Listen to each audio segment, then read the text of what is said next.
نسألك يا من هو الله الذي لا إله إلا هو الرحمن الرحيم الملك القدوس السلام المؤمن المهيمن العزيز الجبار المتكبر الخالق البارئ سن 70 کے قریب اس وقت سے یہ کتابیں جمع کی جا رہی ہیں اور بہت قدیم کتابیں، بہت نادر اور نایاب کتابیں یہاں جمع کی گئی ہیں۔ 30 سے زائد ممالک سے یہ کتابیں یہاں پر اکٹھی کی گئی ہیں، اور اس کے ساتھ ساتھ اس لائبریری میں اللہ تعالیٰ کی توفیق اور اس کے فضل و کرم اور عنایت سے ایسے نایاب نسخے بھی ہیں جن کا بدل کہیں بھی دنیا میں موجود نہیں ہے۔ مثلاً شاید بعض جگہوں پہ مل جائے، لیکن سلطان محمود غزنوی رحمۃ اللہ علیہ نے اپنی فوج کے لیے جو فقہ کی کتاب مرتب کرائی تھی، وہ کئی 100 سال پرانا نسخہ ہمارے یہاں ہے۔ اس کے ساتھ ساتھ آڈیوز ہیں، بہت نایاب ہیں۔ اس کے ساتھ ساتھ نوادر، مخطوطات، ان سب چیزوں کو اگر ملایا جائے تو ان کی تعداد تقریباً 1 لاکھ تک پہنچتی ہے، اور اللہ تعالیٰ کا احسان ہے کہ یہاں پر کتاب و سنت، تفسیر، حدیث، فقہ، قانون، سوانح، ادب، لٹریچر اور ان تمام موضوعات پر، اور اس کے علاوہ بھی چند موضوعات پر اتنا مواد موجود ہے کہ کوئی آدمی ڈاکٹریٹ کرنا چاہے یہاں پہ تو اسے باہر کہیں جانے کی ضرورت نہیں۔ تمام سہولتیں اور اسباب اور وسائل اللہ تعالیٰ نے یہاں اس کے لیے مہیا کر رکھے ہیں۔ کتابیں ہیں، رہائش یہاں پہ فری ہے، کھانا پینا فری ہے۔ اگر کوئی آدمی کام کرتا ہے، اور ماشاءاللہ ملک کے اطراف و اکناف سے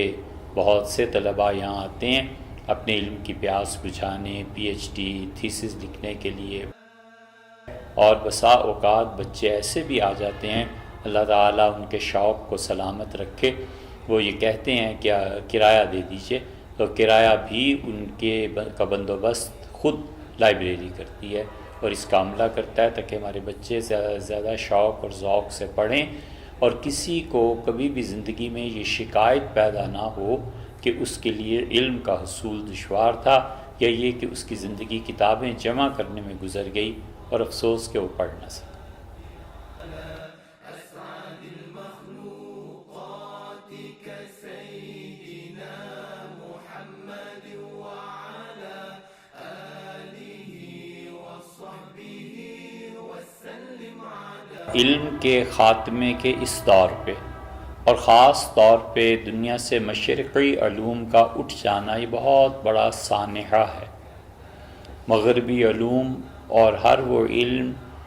جس کے بعد ایک پرزہ اور ڈگری لے کے انسان کما سکتا ہے، وہ اب عالم اسلام پہ کیا پوری دنیا پہ چھائے ہوئے ہیں۔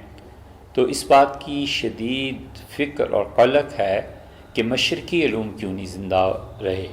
مشرقی علوم میں بہت سی چیزیں ہیں، ایسے علوم ہیں جن کا نام بھی ہماری نئی نسلوں نے نہیں سنا،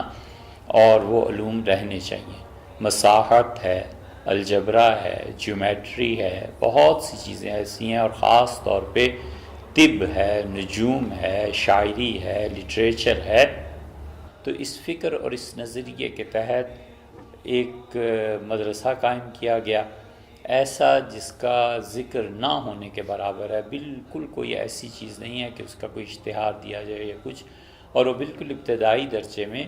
3 کام ہوئے ہیں۔ ایک کام تو یہ اس لائبریری کا قیام ہے تاکہ بچے ہمارے کسی بھی درجے میں پہنچیں، بہرحال انہیں کتابوں سے مناسبت ہو، کتابوں کے ساتھ ان کا تعلق ہو، اور بچے ہمارے یہاں 100 کے قریب حفظ کر رہے ہیں، 9-10 بچے ہیں جو کتابیں بھی پڑھ رہے ہیں اور اسکول کو بھی اٹینڈ کر رہے ہیں۔ اسی طرح جو بچے 100 کے قریب ہیں وہ حفظ قرآن پاک کا مکمل کر لیں،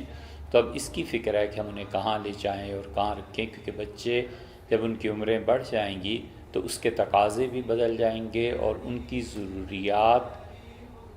کو مہیا اور ان کی تکمیل کے لیے ظاہر ہے کہ اسباب اور وسائل اور ضرورت پیش آتی ہے۔